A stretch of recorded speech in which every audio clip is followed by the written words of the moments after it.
सर्वपापहरे देवी महालक्ष्मी नमोस्तुते। सर्वज्ञे सर्ववरदे सर्वदुष्टभयङ्करी सर्वभोगहरे देवी महालक्ष्मी नमोस्तुते। सिद्धिबुद्धिप्रदे देवी बुद्धिमुक्तिप्रदायिनी मंत्रमूर्ति सदा देवी महालक्ष्मी नमोस्तुते। आद्यन्तरहिते देवी आदिशक्ति महेश्वरी योगज्ञयोग संभूते महालक्ष्मी नमोस्तुते। स्थूल सूक्ष्म रौद्रे महाशक्ति महोदरे महापापहरे देवी महालक्ष्मी नमोस्तुते। श्वेतांबरधरे देवी नानालंकारभूषिते जगत्स्थिते जगन्माता महालक्ष्मी नमोस्तुते।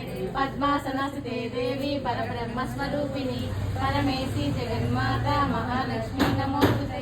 महालक्ष्मी अष्टभुजोत्तम एम्पटे वर्तिमाननः सर्वशक्ति ममोनित्यं सर्वदा एककाले पठे नित्यं महापापविनाशनं त्रिकालैन्यं पठे नित्यं धनधान्यसमन्विता त्रिकालैन्यं पठे नित्यं महाशत्रुविनाशनं महालक्ष्मी पठे नित्यं प्रसन्नं वरदं शुभा।